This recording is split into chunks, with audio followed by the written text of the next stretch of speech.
울산광역시 남구 용잡로에 있는 한국동서발전 울산화력본부입니다. 청정연료인 LNG와 함께 중유를 원료로 지난 1967년부터 전기를 생산해 왔는데 울산 산업단지와 인근 지역의 전력을 공급, 우리나라 경제 발전에 이바지해온 발전 공기업입니다. 이곳은 국가보안시설로 철저하게 접근이 금지됐습니다. 방파제 바로 옆 배수구에서 물이 쏟아져 나오는데요. 발전소 곳곳에 이런 배수구가 있고 물이 콸콸 흘러나오는데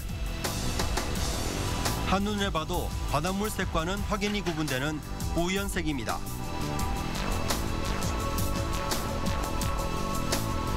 이 물은 울산항 앞바다로 바로 연결되는데요.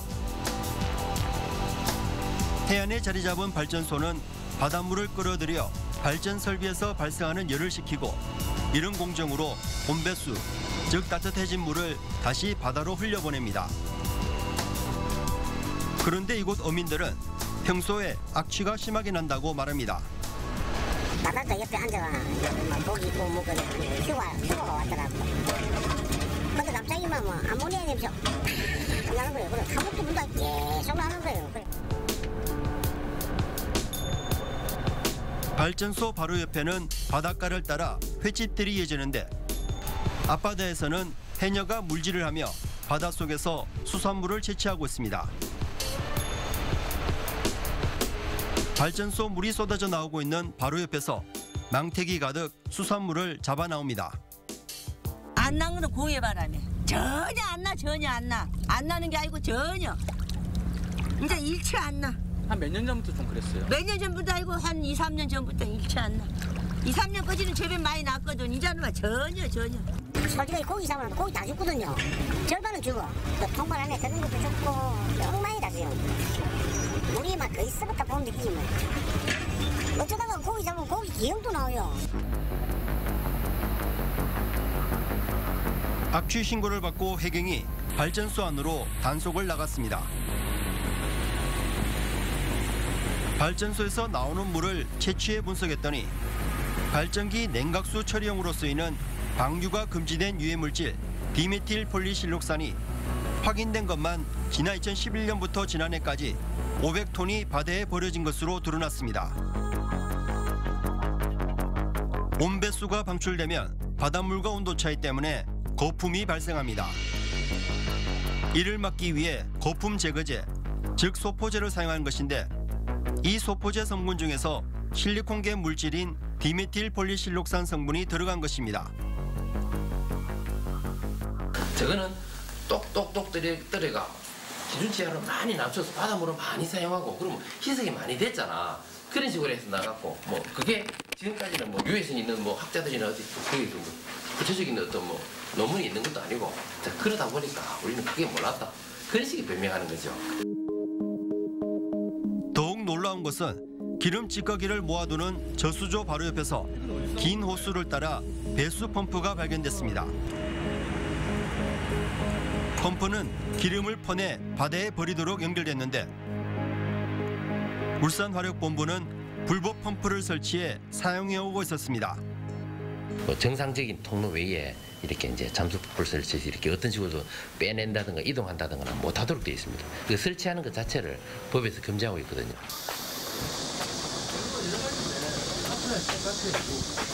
화학약품을 파는 시내 전문점을 찾아 소포제, 즉 거품 제거제가 어떻게 유통되는지 확인해봤습니다.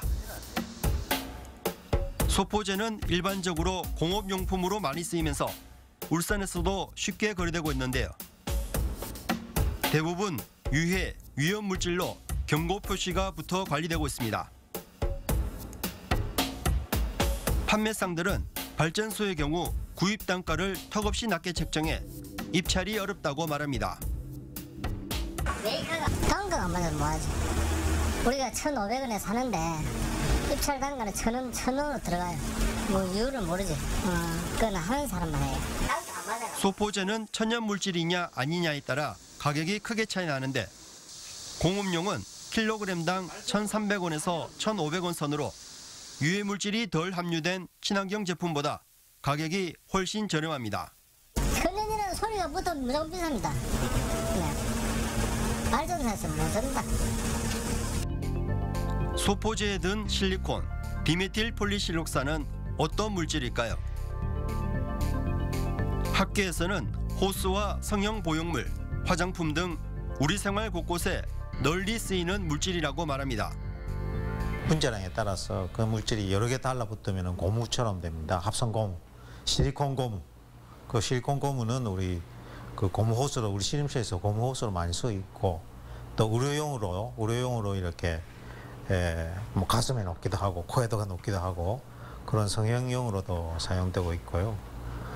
그리고 좀 분자량이 낮은 경우에는 그 실리콘 오일을 해서 열 매체라든가 소포제 그리고 또 소량식이지만 화장품 이런 데서 많이 쓰이고 있습니다.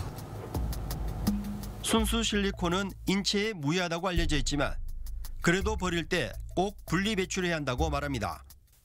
최근에는 유럽 쪽에서 먹는 거는 입에 들어가는 거는 좀 문제가 있지 않냐 해서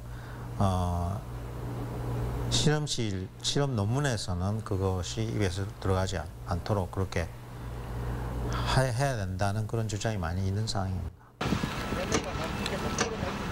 발전소를 다시 찾아갔습니다. 뭐가 제일 많이 나요 여기서? 발전소 바로 앞에는 낚시꾼들도 많습니다. 어렵지 않게 낚시하는 재미가 쏠쏠하다 보니 낚시객들 사이에서 입소문이 났습니다. 낚시하기에 접근성이 좋고 철 따라 물고기도 많이 나는 편이라고 합니다. 딴 데는 다 걸어가야 되고 들고 가야 되는데 여기는 바로 올 수가 있어가지고 가깝고 네. 그래서 물고기는 많이 나요? 철마다 나는 어종이 있긴 한데 보편적으로는 좀 많이 나는 편이죠. 다른 데보다는. 바로 옆 부두로 해녀들을 실은 배가 속속 들어옵니다. 이곳 앞바다에서 잡은 것들을 내려놓는데 망태기 가득 채운 멍게와 해삼, 성게, 각종 조개류 등 다양한 수산물들이 이곳에서 날마다 수확되고 있습니다. 이렇게 잡은 수산물들은 중간 상인들을 통해 농수산물 시장 등 울산 곳곳으로 팔려나가고 인기도 좋습니다.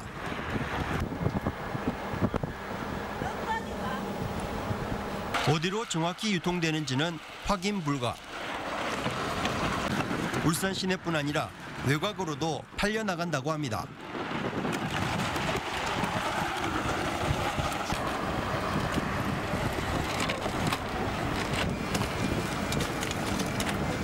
해삼 바다 고기 해삼 저 문어 이거 전부 다 잡아요. 다 외지로 나가죠. 시내에서도 물건 받아 나가고 다 나가고 물건이 없어서 못 받아 나가는 거. 배를 타고 바다로 나갔습니다. 어민들은 발전소가 공식 배수구 말고 따로 비밀 통로를 통해 수시로 폐수를 벌인다며 고통을 호소하고 있습니다. 산발이라거든요. 저 별같이 생긴 거 있잖아요. 그 사이로 쫙 나오더라니까. 아주 막 엮여가지고 완전 막 뺄기를 날 정도로 배가 씹어 났어 배가. 알게 모르게 이제 폐수 이런 거가 있는겨. 살짝 내고.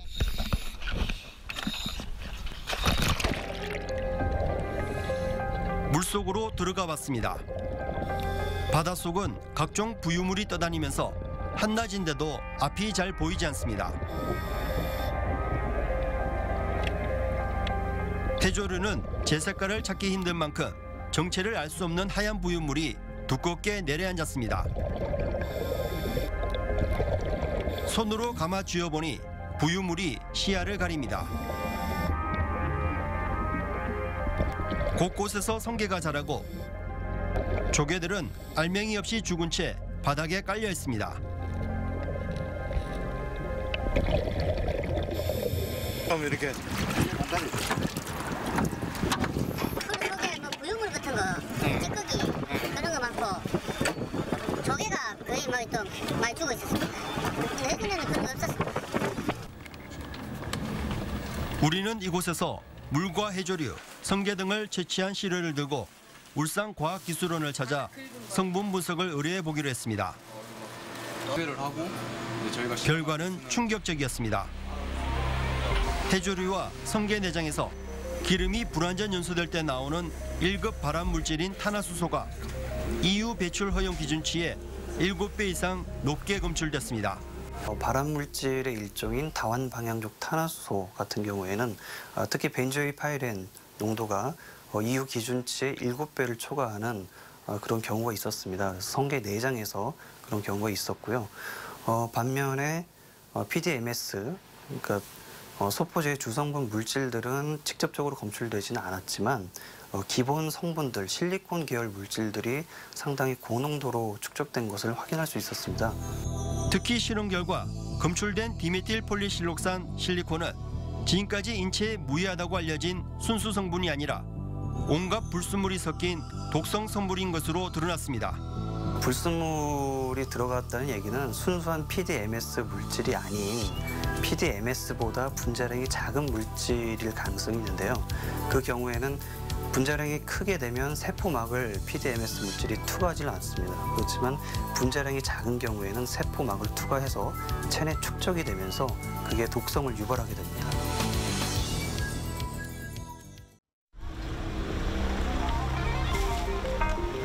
울주군 서생면의 한 마을 포구입니다. 배를 타고 나간 지 얼마 되지 않아 마을 바로 옆에 흰고리 원전 3, 4호기가 나타납니다.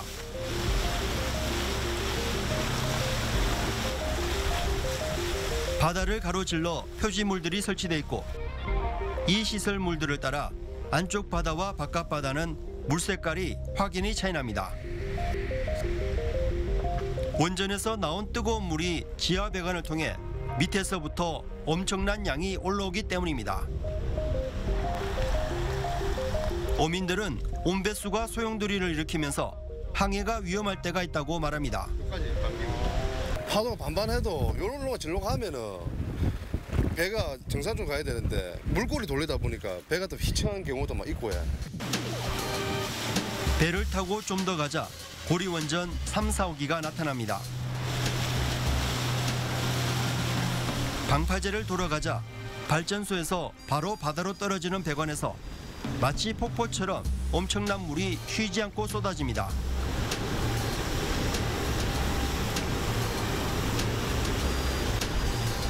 고리원전도 동서발전 울산화력본부에서 쓴 유해물질이던 소포제를 최근까지 사용해 배출해왔습니다. 해경의 수사로 거품 제거제 사용이 중단되면서 지금은 거품이 이렇게 그대로 배출되고 있습니다. 거품을 막기 위한 오탁 방지막을 설치해두고 있지만 쏟아지는 물과 많은 거품이 바다로 대부분 흘러들고 있습니다. 우리가 뭐 여기서 작업하면서 뭐 그걸 잡아가지고 팔고 이래야 되는데 만약 여기서 약품을 쓰다 보면은 이 주위 있는 고기를 먹물장에 솔직하게 누가 이 주위에 누가 이 고기 사무께서 잡아 팔면은 생업에 피해가 큰 이곳 어민들은 원전이나 언론에 온배수 관련 피해를 수차례 하소연해봤지만 반영이 되지 않았다고 말합니다. 우리 지역민들이 하소연을 해본들 굳이 언론이나 주위에서 아무 반응이 없기 때문에 우리 어민들은 묵묵히 그냥 생업에 돈이 되든 안 되든 현장 일을 좀 해오고 있습니다. 동서발전 울산화력발전소 인근에도 어민들이 살고 있습니다. 무너진 담장과 쓰러져가는 가건물들 사이로 난 길을 따라 들어갔습니다. 궁핍한 살림살이들. 이곳은 산업단지 조성으로 지난 1980년대 어민들이 얼마간의 이주비를 받고 쫓겨났던 곳인데 생계가 어려워지면서 수십 명의 어민들이 할 수 없이 다시 돌아왔습니다. 제대로 보상도 안 주고 집들 하나에 주는 게 막 1,000만 원, 2천만 원, 다 주는 집이 한 2천만 원 이래 주고 그다음에는 작은 집은 700만 원도 주고 한 500, 600도 주고 이래가지고 근데 다 나고 요 우리 집하고 요 막내 집하고 한 셋집이 있어. 대대로 살아온 터전이 철거됐지만 살 길이 막막해서 다시 돌아온 어민들은 집도 제대로 짓지 못하고 어업을 통해 겨우 생계를 이어가고 있습니다. 전세 걸라 그 전세 돈 걸 행피 못 돼가지고 달세를 위치가 버려야 무슨 달세를 줄 건데 뭐 달세도 못 주고 이래가지고 그래가지고 낙살하고 이 나오가 너무 또 아는 사람이 좀 몇 개 있거든. 그 같이 의지해가지고 누가 자고도 하고 이래 있어. 굉장히 불쌍하다고. 주민들은 울산화력본부에서 물을 무료로 주고 여러 가지 경제적인 지원을 해주니까 그동안 불만을 얘기하지도 못한 채 비참한 생활을 하고 있습니다. 고기잡이가 생업인데 그것도 예전 같지 않습니다. 울고 있어. 아 그래가지고 저가 하여간에 또 뭐 단속 빼들어가지고 위험하다고 그래가지고 하는 건 좋은데 위험하다고 자꾸 이래가지고 하는데 오야는 먹고 살아야 되는데. 한국동서발전은 해경이 적발 결과를 발표한 당일 곧바로 각 언론사에 해명 자료를 신속히 배포했습니다. 문제가 된 펌프는 바다로 기름을 유출하려던 것이 아니었다. 거품 제거제의 하나인 실리콘 소포제는 다른 발전소에서도 사용하고 있었고 지난해 8월부터는 비실리콘계 소포제로 바꿔 사용하고 있다. 다른 발전소에서 같은 소포제를 사용하다 적발됐지만 무혐의 처분됐다며 한마디 사과 없이 책임 떠넘기기식 해명을 했습니다. 가령 이제 법이 없다고 쳐요. 법이 미비해서 비어있는 지점이 있다고 쳤을 때 과연 공기업은 그러면 법에 없기 때문에 해도 된다 이렇게 가야 되는 게 맞는 건지 아니면 공공의 이익을 위해서 이거는 문제가 있을 수 있으니까 하지 말아야 된다고 하는 게 나은지 그건 상식적인 문제 아니겠습니까? 우리는 전문기관을 찾아 실리콘 거품 제거제의 해양 배출 기준을 살펴봤습니다. 우리나라가 가입하고 있는 해양법은 물론 국내 법은 디메틸 폴리실록산 배출을 금지하고 있습니다. 국제적으로 1975년 런던 협약에서 오염물질 해양 투기가 금지됐고 1993년 우리나라도 가입합니다. 특히 해양환경관리법은 오염물질 해양 배출을 금지하고 이를 어기면 3년 이하 징역이나 3천만 원 이하 벌금에 처합니다. 거기에 이미 유해물질로 선정이 돼 있습니다. 그러니까 이 물질은 유해물질이라고 볼 수 있습니다. 그래서 이 물질 자체에 대해서는 원천적으로 해양 배출이 지금 금지되어 있는 상태라고 보시면 됩니다. 하지만 세부적으로 같은 물질에 대해 산업부는 배출 농도와 양의 기준이 없어 유해물질로 분류하지 않았고 환경부는 오염 방지 조치가 필요하지만 배출 조건을 두지 않았습니다. 전문가들은 우리나라가 외국 법을 베껴오면서 각 부처가 제대로 규정을 갖추지 못했다고 말합니다. 기본적으로 국내 법이나 그 국제 협약을 잘못 이해한 겁니다. 근데 국제 협약이나 우리나라 해양환경관리법을 봤을 때 이번 사례는 불법 투기에 해당되기 때문에 금지된 물질의 불법 투기, 그러니까 법에 위배가 된다고 볼 수 있습니다. 다양한 오염 물질에 대해서 모든 환경 배출 기준이 마련되지 않았습니다. 그렇기 때문에 폐수 처리장에서 pH라든가 다원방향족 탄화수소, 그다음에 뭐 실리콘계 소포제 같은 그 물질에 대한 배출 기준 자체가 없습니다. 감독기관들은 이번 사태를 어떻게 관리하고 있을까? 주무관청인 울산해양수산청을 찾았습니다. 울산해수청은 기관장인 청장이 여름 휴가와 계속된 회의 참석 등으로 자리를 비우면서 해경 수사가 발표된 지 일주일이 넘도록 한국동서발전에 대한 현장 점검을 나가지 않고 있었습니다. 휴가는 8월달에 첫 번째 잠시 갔다 오셨는데 오늘하고 내일은 청장님이 지금 서울에 그 을지훈련 때문에 그때 가셨거든요. 그렇게 해서 수요일에 아마 출근을 하실 거예요. 지난주에 그 소포제 관련해서 좀 나와가지고요. 네. 아 저번 주에 청장님 또 그거 출근을 조금 하셨다가 또 그거 하셨는데. 휴가는 어디로 가셨어요? 휴가는 어디로 가셨는지 우리는 모르죠. 네. 개인이기 때문에 뭐 청장님이 있고. 더욱 우려스러운 것은 울산해수청은 일선발전소에 대한 지도 점검 권한이었고 울산화력본부에서 제출하는 서류만 보고 환경오염 여부를 판단한다는 것입니다. 저감 대책이라는 게 조금 이게 좀 뜬구름 이런 게 많거든요. 뜬구름 것은 이런 걸 갖다가 보고 그 자기들이 예를 들어 가지고 방류수 세수 써가지고 이렇게 오는데 뭐 어떻게 했는지. 근데 그 제가 지금 나와서 일일이 어떻게 기자님 이렇게 저감수 이렇게 못 되는 이유가 먼저 울산 하력에서 저희들한테 그렇게 얘기를 해줘야 되거든요. 우리는 그 관리 감독 기관이시잖아요. 네. 해양오염. 예. 근데 그쪽에서 신고할 때까지만 기다리셔야 되는.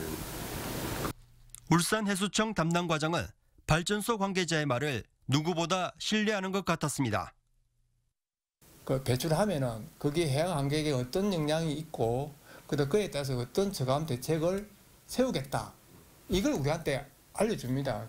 그걸 해역 해비스라고 그러거든요. 특히 동서발전 울산화력본부는 2004년부터 녹색 기업으로 지정돼 10년 넘게 친환경 기업 이미지를 홍보하며 환경 점검을 받지 않은 것으로 밝혀졌습니다. 우리 먼저는 한다고 했고. 사건을 처음 발표한 해경은 전국의 발전소를 대상으로 수사를 확대하고 동서발전 담당자들에 대해 기소 의견으로 검찰에 넘길 준비를 하고 있습니다. 그게 이제 유해성이 있다 없다 뭐 그런 논란이 있지만 뭐 그걸 썼다라고 자백하고 있고 그게 해양환경관리법상으로 유해성이 있고 유해 물질로 지정돼 있기 때문에 그게 은한 절차를 거치지 않고 배출한 부분에 있어서는 법에 위반되는 사항이니까 저희들은 기소 의견으로 담당자들, 실무 담당자들이고 그다음에 회사가 또 책임을 져야 되는. 하지만 야권을 중심으로 정부의 허술한 발전소 관리를 비판하는 목소리가 높아지면서 적극적인 수사와 결과 발표에 부담을 느끼는 듯합니다. 독극물은 아니거든요.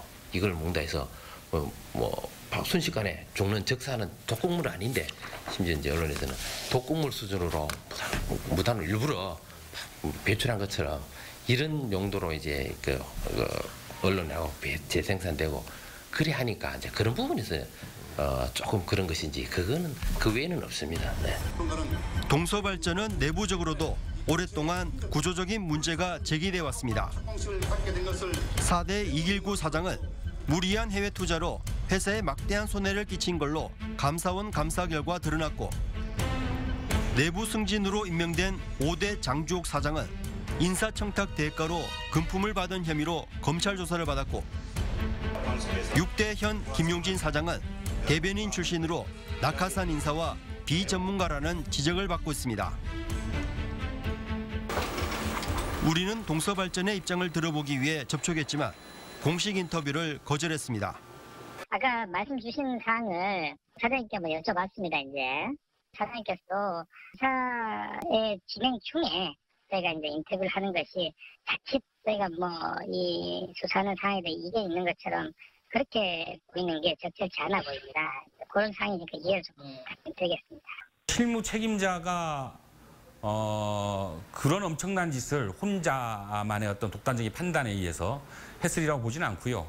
그러면 마땅히 그 부분에 대한 책임은 누군가 져야 되는데 그렇다면 그 결제 라인을 따라 가지고 책임 있는 자 급에서 어떤 그 책임 있는 어떤 것들을 해야 되는데 법적으로 가는 문제이기 때문에 일단은 좀 구속을 시켜야 되는 게 아니냐라는 게 좀 이렇게 그 정상적인 어떤 절차가 아닌가 그렇게 생각을 하는 겁니다.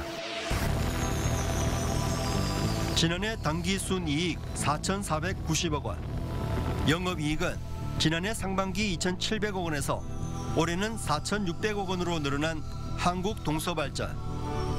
초거대 공기업이 갖춰야 할 사회와 환경에 대한 책임이 도덕적 해이와 책임 회피로 이어지지는 않아야 할 것입니다. 울산 화력만이 아니라 우리나라에 있는 전국의 유사한 발전소들도 이제 다 같이 했던 거 아니냐. 그래서 공범으로 끌고 가면서 이거를 관행의 어떤 문제로 삼을 수 있는 그런 여지도 물론 있다고 봅니다. 먼저 오리발 내미는 거는 이거는 기본적인 자세가 있는 게 안 됐다고 보고요. 그 어쨌거나 공기업이 갖는 어떤 공적인 역할, 공적인 책임감, 공적인 철학들 이런 것들이 항상 어떤 행동이나 발언이나 태도에서 좀 이렇게 드러나줘야 되는 게 아니냐라고 생각을 합니다.